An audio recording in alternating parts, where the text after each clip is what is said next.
Scentland, the land of scent.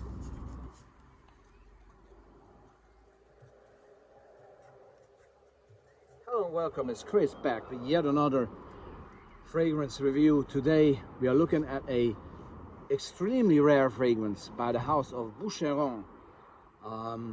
And you might recognize the design because we all know the original Boucheron pour Homme and all its flankers, but this is one that I think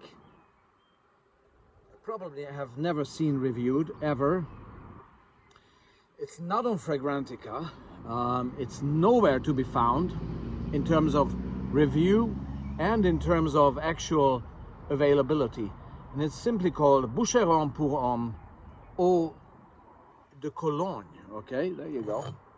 So the appearance is a little bit it's a bit more on, because the original Boucheron pour Homme is sort of a you know, bright yellow in terms of the juice color. This one is rather light greenish. Okay, and it's exactly how it smells. It still maintains the classical Boucheron pour Homme DNA there, but it's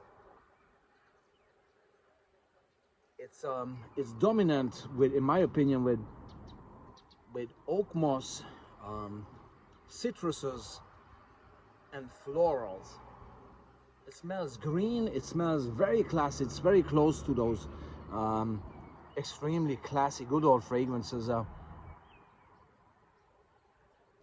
like you know, the ones from the 50s,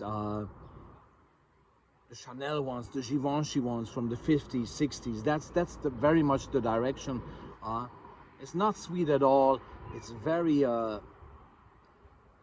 floral green, oak mossy. This one. It's in terms of the florals, I think it's probably jasmine or ylang ylang or lily of the valley. There's some lavender in there as well, and at the same time, it still maintains some citrusy aspects, but not nearly as citrusy as the original pour Homme. Okay, I don't know when this was released. Obviously, it's a flanker of the original. Okay, but it's very much. It smells like springtime bottle. It very much has this springtime-ish, light green, slightly citrusy, but more floral, oak mossy feel to it. Okay, and it says eau de Cologne, yet at the same time this performs very, very well. I mean, it really gives you a longevity of a good few hours, depending on where you apply. But it smells very, very formal. You really have to dress up for this.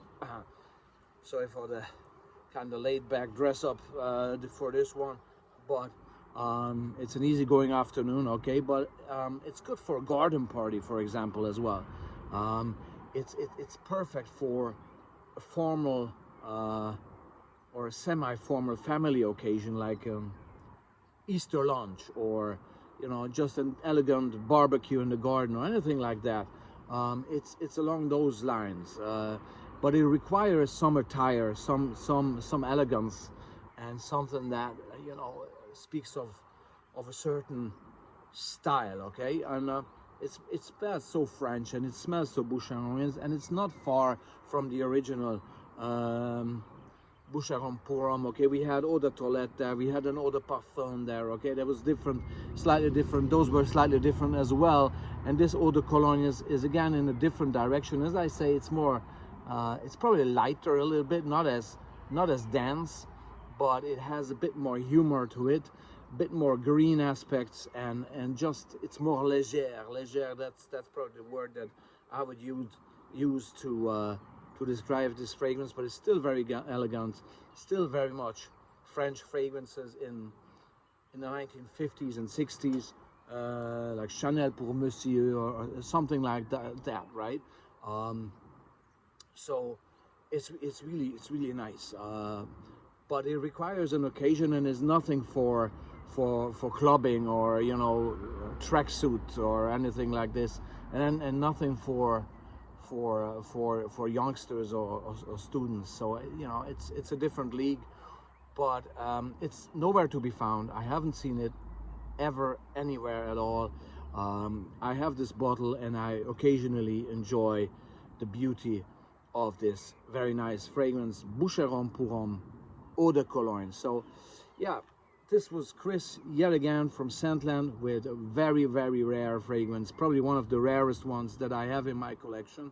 And yeah, let me know what you think. Let me know if you've seen this anywhere, because again, it's not even listed on Fragrantica. Okay, thanks very much. This was Chris from Scentland, and I'll be back with more. Take care. Bye bye.